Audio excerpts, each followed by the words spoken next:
Admiral Xanthar stood in the command center of his flagship, staring out at the expanse of stars stretching across the void. His fleet was poised to conquer Earth. Lay just ahead, a small blue and green planet nestled among countless others in the galaxy. To most, it was insignificant. To Xanthar, it was just another conquest waiting to be claimed, another addition to his empire, with its resources, its people ready to be absorbed into the alien collective. But as his gaze lingered on the planet below, something caught his attention, a flickering transmission from one of the human communication satellites his subordinates barely noticed. But Xanthar had learned over the years to pay attention to the smallest of details. There was something unusual about this broadcast. It wasn't a typical military report or government propaganda. It was a simple broadcast showing a group of children running around outside on a bright patch of grass. They were playing a game, and for some reason, Xanthar couldn't look away. The game was simple enough, just a bunch of kids running back and forth, as if chasing each other. They were carrying bright pieces of fabric. In their hands, they waved them around, laughing and calling to each other. Xanthar watched as the children divided into two teams and began to organize themselves. He could see something in their movements, a coordination he hadn't expected at first. It was nothing more than play. But then it became something more. Xanthar leaned forward, his attention sharpening. One of the children led a charge running through the field toward the other team's flag. Another child swiftly darted across the space, using the environment to hide behind trees and rocks, dodging the others. It was an intricate dance, not of violence, but of tactics and strategy that Xanthar had not anticipated in a simple children's game. Their eyes were sharp. They calculated every movement. They didn't waste energy. They didn't act rashly. They played with purpose and efficiency. Xanthar found himself intrigued for the first time, wondering what they were really doing. He ran a quick scan on the broadcast source and found it was a common transmission showing children in playgrounds across the planet playing this game, something called Capture the Flag. He knew of the game from his research on Earth's culture, but never had he imagined that it could hold any deeper significance to the humans. Their behavior on screen was almost alien in its complexity, the way they used the terrain, the way they predicted each other's movements. It was unlike anything he had seen from other species, and suddenly Xanthar was struck with a realization. These children were learning something playing this game, something more than just running and laughing. Their minds were being honed into machines of strategy and tactics. The simplicity of the game hid a deeper truth that Xanthar had completely overlooked.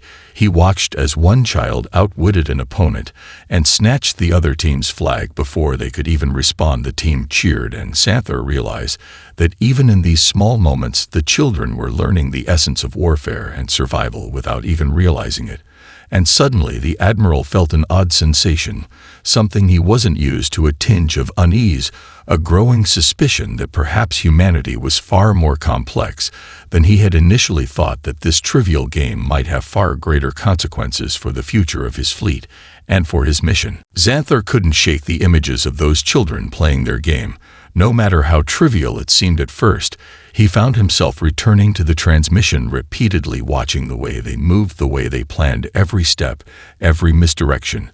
A strange sense of curiosity gnawed at him. As the days passed, his thoughts lingered on Earth and its people. It wasn't just the children anymore. He had to know more about what made them tick. He ordered his subordinates to gather more data on human culture and military history, every scrap of information that could give him a clearer picture of this strange species. As his fleet prepared to descend upon the planet, Xanthar began to study human military tactics. He sifted through history books, documentaries, and combat simulations of human warfare, their rise from primitive tribal skirmishes to large-scale modern conflicts was nothing short of remarkable. But what struck him most was how consistently humanity had relied on creativity and innovation rather than overwhelming force to win battles. Their military campaigns were rarely about brute strength. They were about adaptability, cunning, and a relentless desire to outthink their enemies. Xanthar was puzzled. The more he learned, the more certain things about humans stood out: their tendency to use asymmetrical tactics to counter more powerful opponents, Was astonishing. They used what he would have considered rudimentary tools and strategies, but executed them with such precision and speed that it was impossible to dismiss them as mere luck. Their history was littered with examples of them overcoming impossible odds against superior forces using nothing but their wits, their ingenuity, and a willingness to sacrifice everything. Xanthor's mind raced. He began to suspect that humanity's true power lay not in their technology or numbers, but in something far more elusive, something their enemies had underestimated time and time again. Their minds. Humans didn't just fight wars, they played them. Even their games were training grounds for real battles.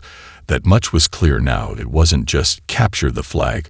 This game was a reflection of how humans approached the world. Everything they did, from their simplest games to their most complex conflicts, seemed to be a test of strategy and adaptability. The more he thought about it, the more Xanthor realized that humans didn't play games for fun, they played them to learn. They practiced war without ever firing a shot. Xanthor made a mental note to further study these games, not just the ones children played, but the simulated war games that were a cornerstone of human military training. They had entire networks devoted to simulations where human soldiers went head-to-head in virtual battles, designed to push their minds to the limits. He found himself watching videos of these simulations and was astonished by the complexity of the tactics they employed. Entire teams coordinating with surgical precision, using terrain, digital tools, and even psychology to outsmart their opponents. Xanthor's feelings of superiority began to waver. This species was more dangerous than he had given them credit for, and it wasn't just their military. He began to question the intelligence of his own race. Why hadn't they seen this before? Why had they underestimated such a seemingly primitive people? And as the time drew closer for the invasion to begin, Xanthor found himself looking at Earth with a new sense of respect and fear.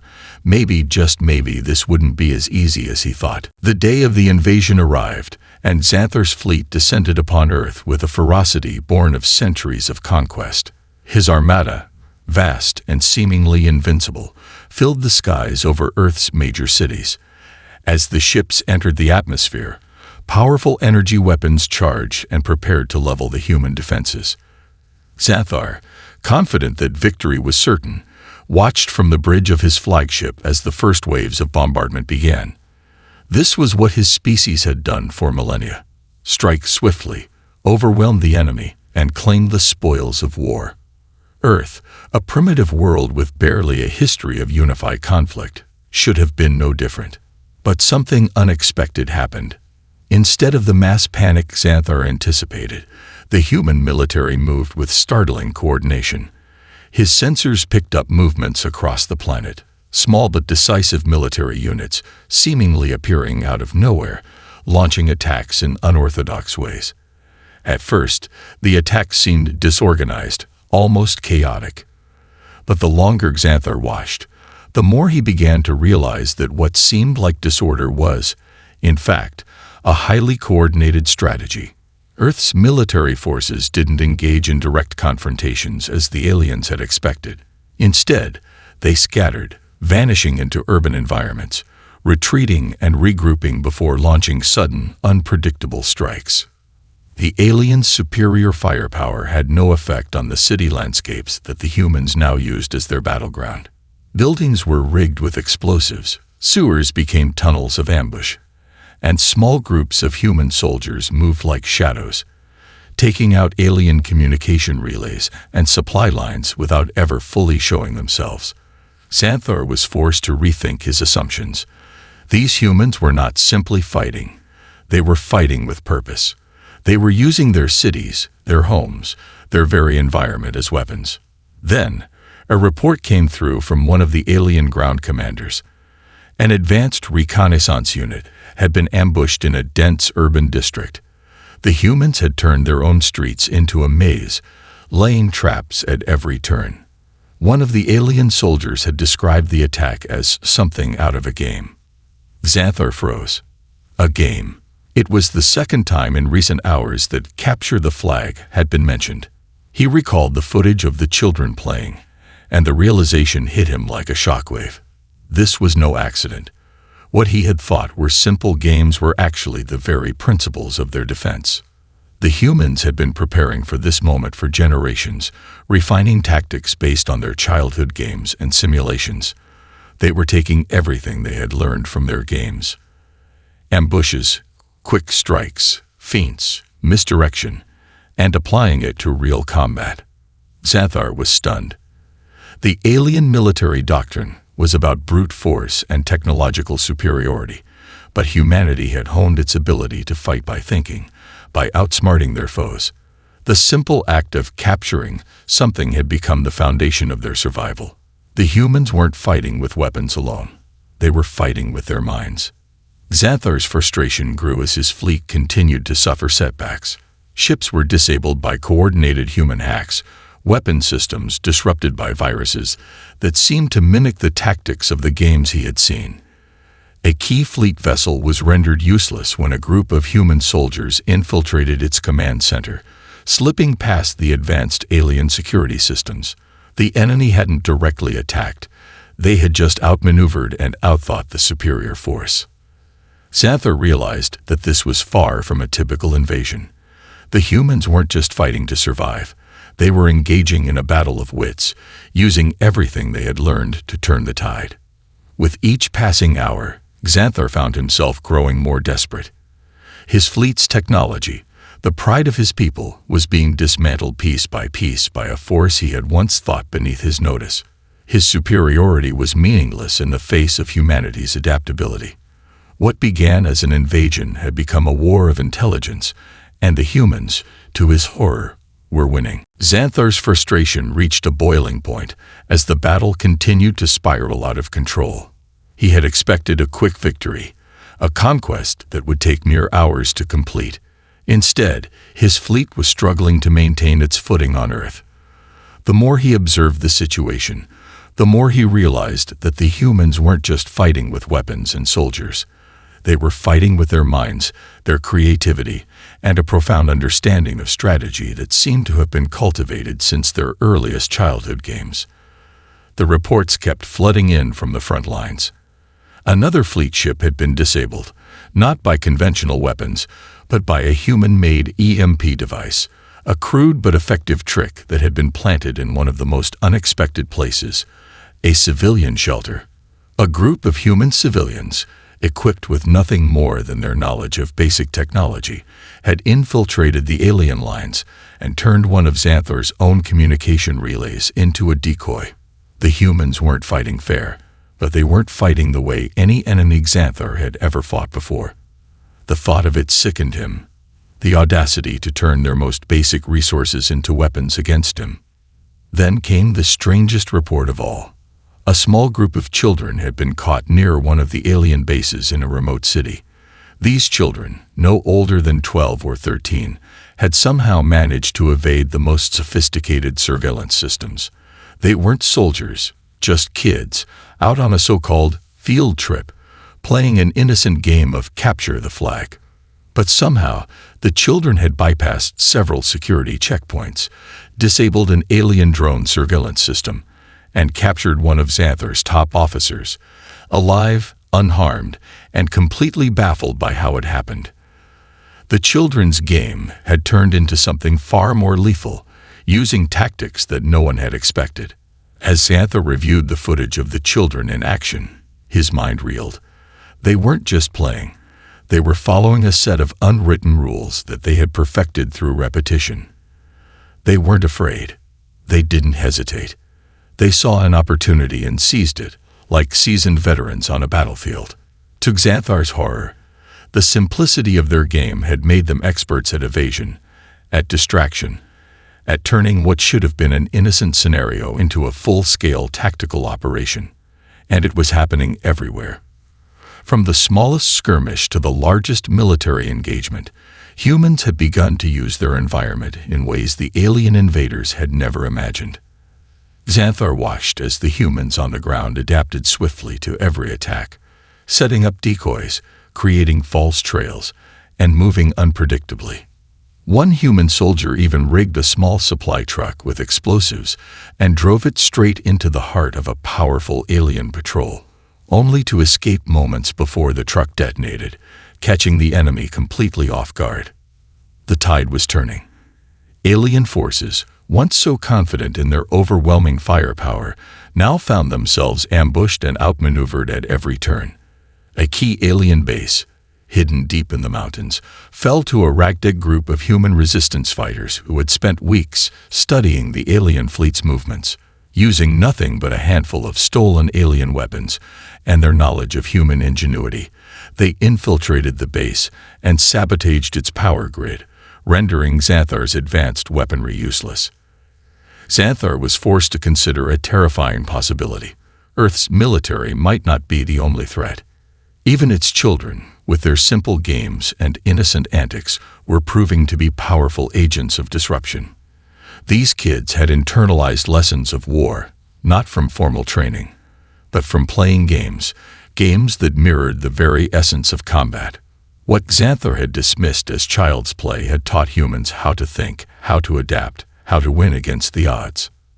As the day wore on, Xanthar was no longer watching with arrogance, but with growing respect and fear. The alien invaders were being outsmarted at every turn, not by a stronger force, but by an enemy that fought on its own terms, using ingenuity, subterfuge, and above all, the lessons of a game that seemed to have prepared humanity for this very moment. The more Xanthar saw, the more he understood that this was not an ordinary war.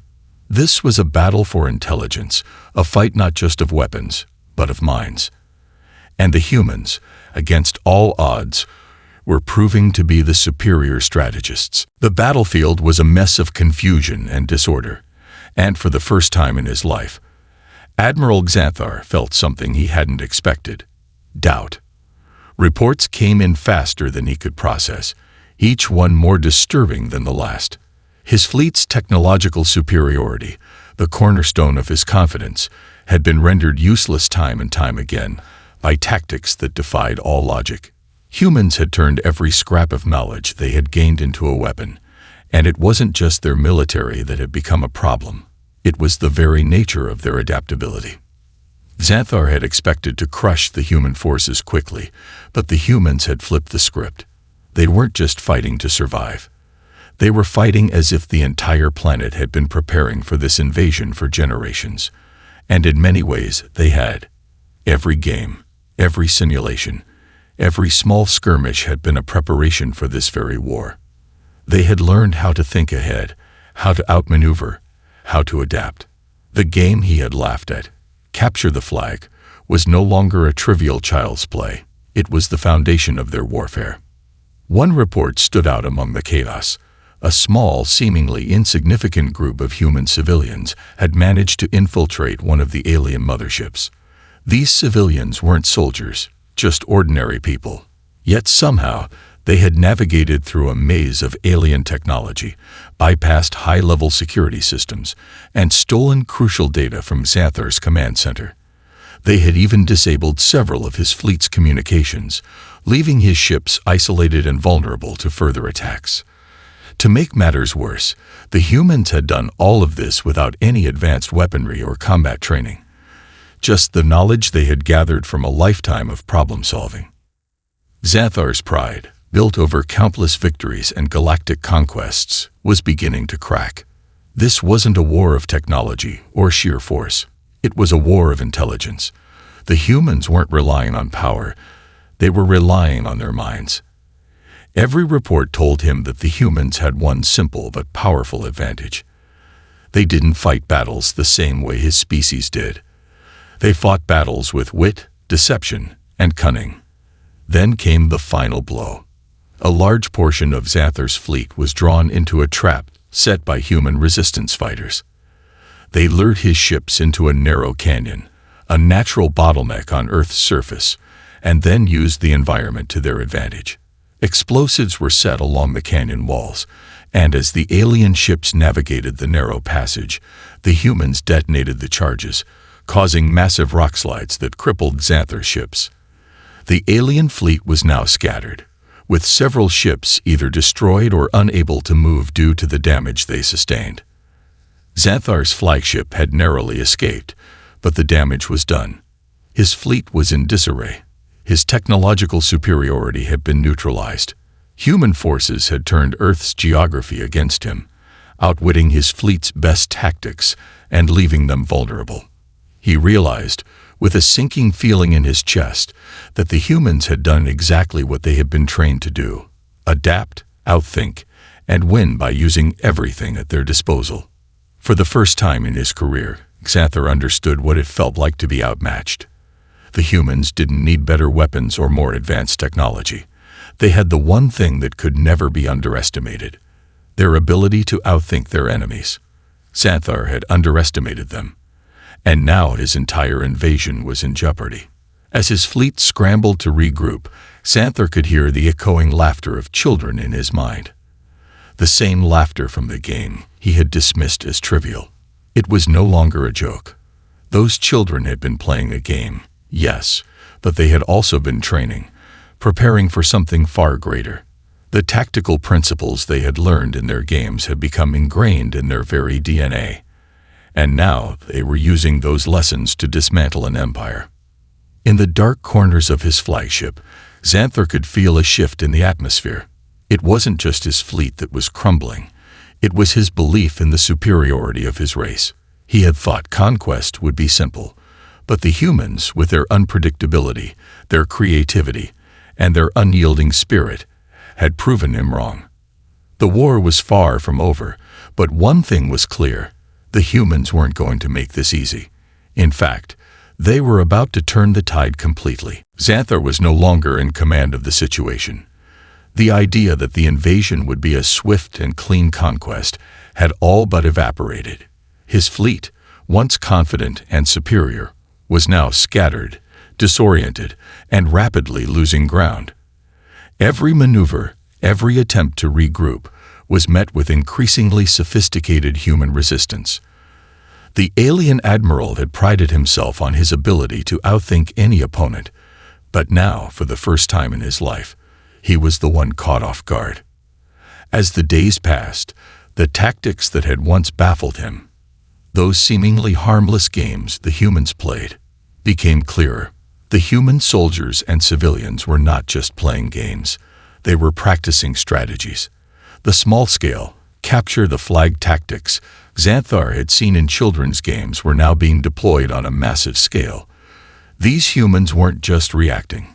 They were thinking several moves ahead, anticipating Xanthar's every action.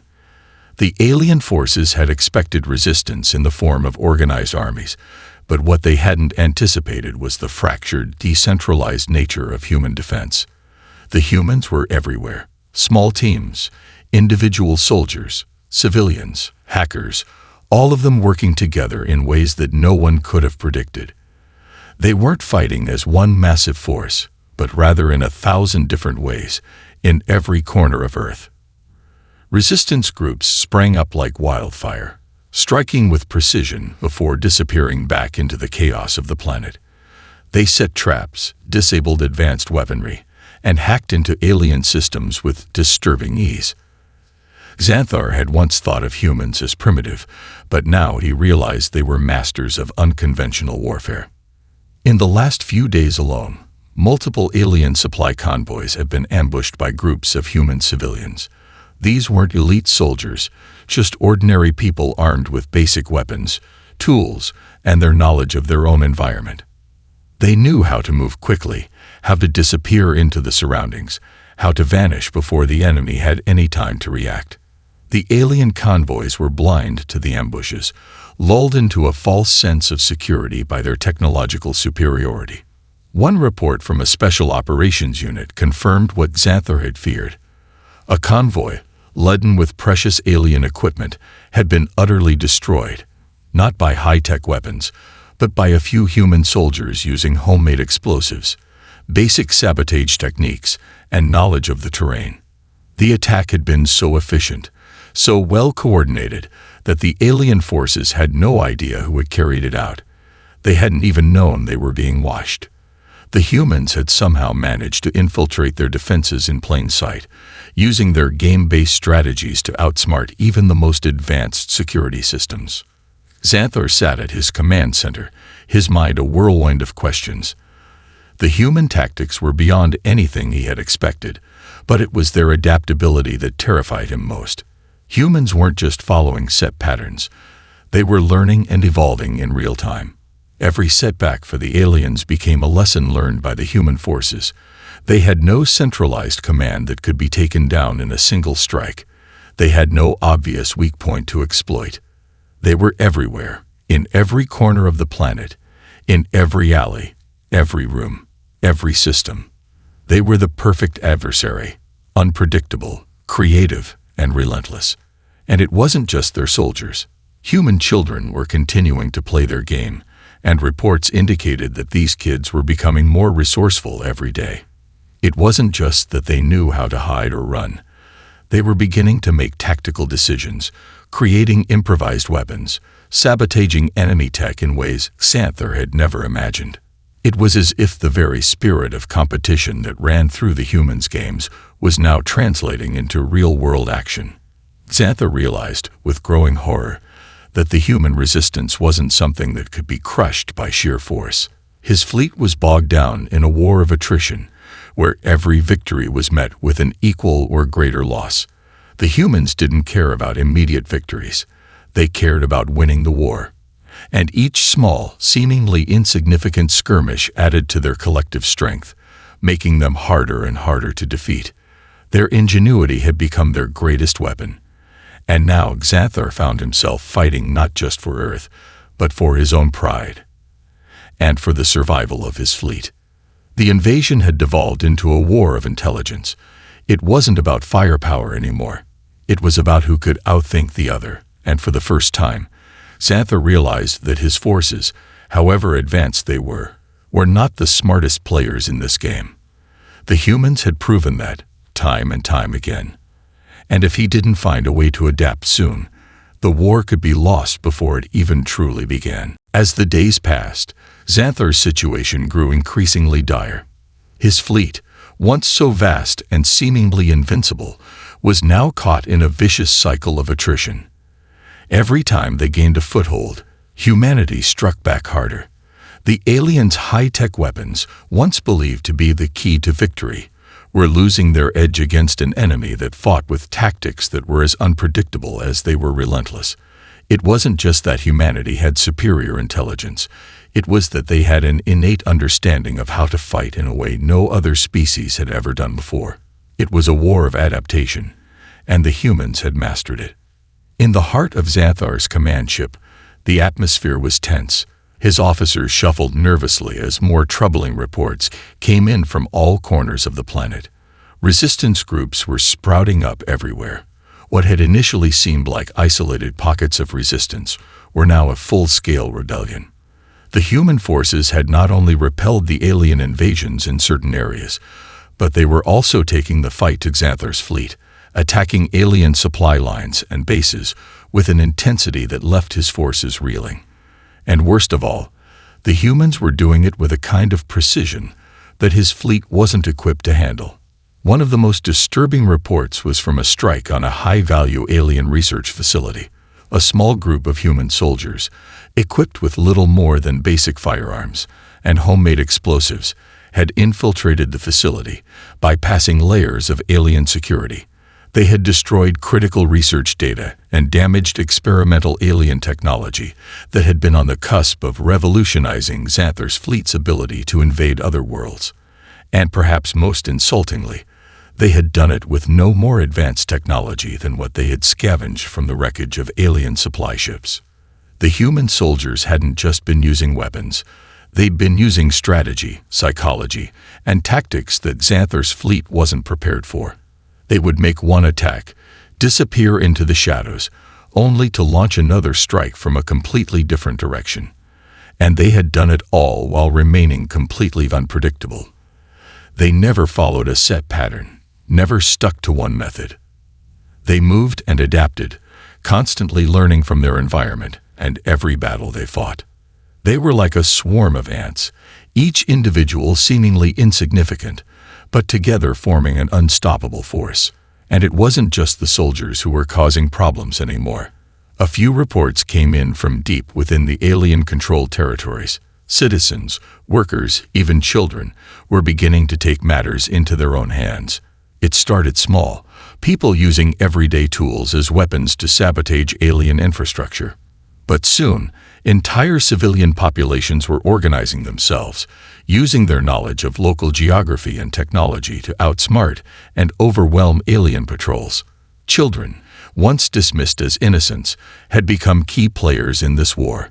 They had an uncanny ability to use their environment to their advantage, building traps, hiding in plain sight, and even tampering with alien tech with a level of creativity that completely baffled Xanthar's engineers. Xanthar's mind raced. What had seemed like a temporary setback was now becoming a full-scale war for survival. The humans weren't just fighting to defend their planet.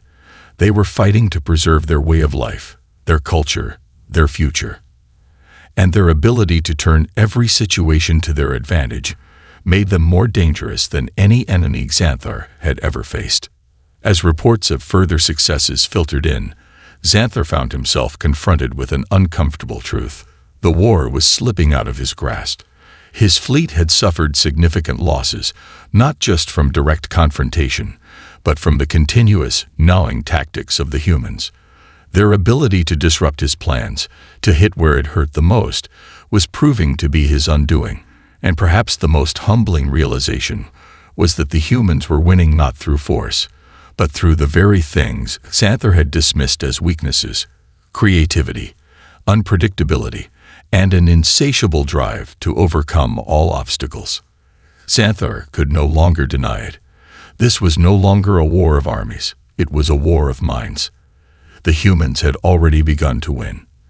The question now was whether Xanthar's forces could regroup, adapt, and find a way to counteract the unexpected genius of their enemy, or whether Earth would stand as a testament to the unforeseen strength of humanity. He glanced at the map of Earth once more, his eyes narrowing in frustration. For the first time, Xanthar felt fear, not of the humans' weapons, but of their ingenuity. The battle was far from over, but as he gazed down at the blue and green planet below, he wondered if victory was even possible anymore. The situation on Xanthar's flagship had reached a breaking point. The alien Admiral paced back and forth, trying to make sense of the chaos that had erupted around him. Reports were no longer coming in with any semblance of order. Human resistance cells were striking at his fleet from every angle, and even the alien command structure was beginning to fracture. The invasion had become a war of attrition, but now, with every passing day, it seemed as though his forces were losing more ground than they gained. The final blow came when an encrypted message was intercepted by Xanthar's fleet. The humans, using their makeshift technology, had cracked into his own communications network. They had broadcast a message to the entire fleet, a message of defiance. The humans were not afraid. They were united, and they had found a new resolve in their struggle for survival. Xanthar's eyes narrowed as he read the message aloud to his senior officers. To the invaders of Earth, we will not yield. You underestimate us, you mock us, and you underestimate the strength of our will. You may have power, but we have the heart of 1,000 generations of survivors. This planet is ours, and we will fight until the last breath. We are humanity. As the message echoed through the command room, a heavy silence fell over the alien officers. Even the most seasoned among them could sense it. The humans weren't just fighting for survival anymore. They were fighting for their future, their identity, and every inch of land they had ever walked upon. It wasn't just about winning. They were willing to make any sacrifice to ensure that their world remained in their hands. Xanthar's mind spun. He had never encountered an enemy like this, one so deeply rooted in the very essence of survival and creativity.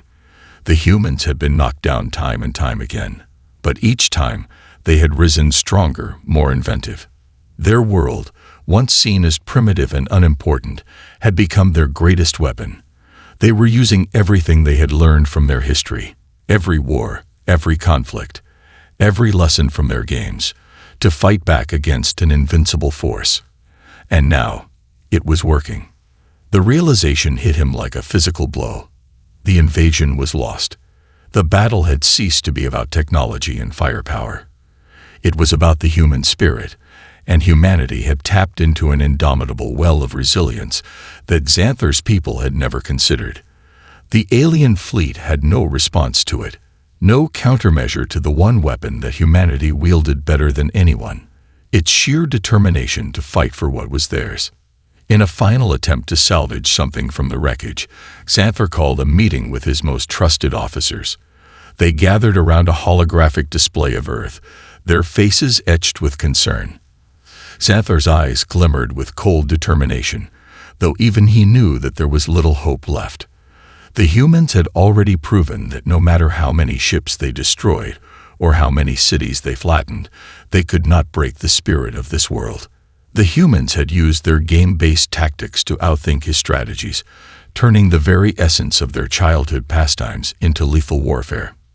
"We must retreat," Xanthar finally said, his voice filled with reluctant acceptance.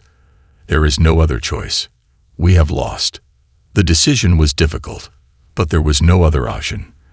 The alien forces began to withdraw, their once formidable fleet retreating from Earth's atmosphere. The humans had forced the invaders off their planet, not with sheer force, but with their creativity, their will, and their ability to turn the most unexpected sources of strength into devastating weapons. As Xanthar's ships began their retreat, the alien Admiral couldn't help but feel a sense of awe, mixed with profound shame. The humans had done what no species before them had ever done. They had outsmarted and outblasted a force far greater than themselves. They had shown the universe that it wasn't just about weapons or technology.